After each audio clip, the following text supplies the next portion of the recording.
থাইল্যান্ডের নারকেল বাগানগুলোতে ঢুকতে হলে আপনাকে খালের উপর দিয়ে এভাবে বাঁশের সাহায্যে লাফ দিয়ে যেতে হবে। প্রিয় দর্শক, দেখে মনে হতে পারে যে নারকেল বাগানের ভেতরে কেন এরকম পানির খাল প্রবাহিত হচ্ছে।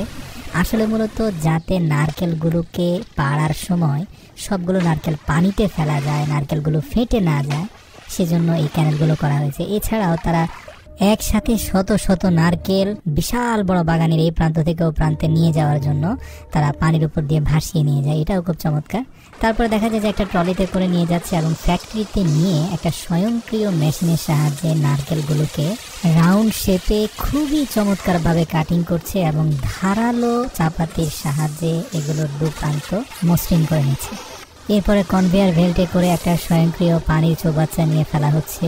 সেখানে ব্যাকটেরিয়া নিরোধক পানির মধ্যে চুবিয়ে পরিষ্কার পরিচ্ছন্ন করে নেওয়া হচ্ছে এবং এরপরে এমন একটা পিন গুঁজে দেওয়া হচ্ছে যেটা খুবই চমৎকার। এবং এখান থেকে কিন্তু প্যাকেজিংটা কমপ্লিট করে সরাসরি সুপার শপে চলে যায়। সেখানে আপনি এটা কিনে জাস্ট এখানে 3টা স্টেপ আপনি দেখবেন যে নারকেলের উপরে দেওয়া আছে। এই 3টা স্টেপ খুব সহজে অনুসরণ করে যে কোনো ব্যক্তি এই নারকেলের সুস্বাদু পানি বা কচি ডাবের সুস্বাদু পানি তারা পান করতে পারে। কেউ চাইলে সেটাকে ট্রেডিশনাল ওয়েতে ফাটিয়ে একদম ডাবের শাঁসটা সহ খেতে পারে।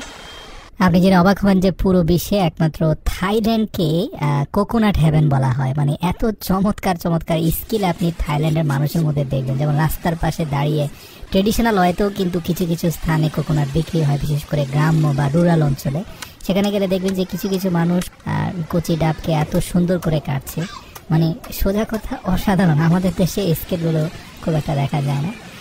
এছাড়াও যে নারকেলগুলোর শেল খুব ভারী হয়ে গিয়েছে বা যে নারকেলগুলোর শাঁস খুব শক্ত হয়ে গিয়েছে, সেগুলোকে অসাধারণ কৌশলে চাপাতি দিয়ে একটু একটু করে কেটে তারপরে সেখানে অত্যন্ত সতর্কতার সাথে পাতলা ব্লেড ঢুকিয়ে দুপাশ থেকে ভারী মজবুত শক্ত শেলটাকে সরিয়ে দেওয়া হচ্ছে। এবং কাজটা এমনভাবে করা হচ্ছে যে নরম শ্বাসের ভেতর থেকে এক ফোঁটা নারকেলের পানিও বের হচ্ছে না। এবং এগুলো কিন্তু ট্যুরিস্ট বা ভিজিটর যারা রাস্তার পাশ দিয়ে যান তারা এগুলো কিনে নেন। সবচেয়ে আশ্চর্য যে ব্যাপারটা সেটা হচ্ছে এই কচি ডাবটাকে এমনভাবে কাটা হচ্ছে যেন কেক কাটা হচ্ছে, কিন্তু এর ভেতর থেকে কোনো পানি বের হচ্ছে না। অতঃপর দেখতে পেলাম চারপাশ থেকে এটাকে পিল করা হয়েছে এবং ভেতরে থকথকে জেলি বা আইসক্রিমের মতো একটা বস্তু। পরবর্তীতে বুঝতে পারলাম যে ডাবের পানিটাকে আগার আগার পাউডার দিয়ে জমিয়ে সেটাকে এই শেলের ভেতরে ঢুকিয়ে রাখা হয়েছে। এবং যারা গরমের মধ্যে, প্রচণ্ড গরমের মধ্যে ন্যাচারাল ডাবের পানি খেতে চান তারা অনেকেই কিন্তু পাতলা শ্বাসের আবরণে মোড়ানো ডাবগুলো কিনে নেন এবং এর ভেতরে থাকে চমৎকার ডাবের আইসক্রিম। এবং এটা খেতে অত্যন্ত সুস্বাদু, স্বাস্থ্যের জন্য ভালো।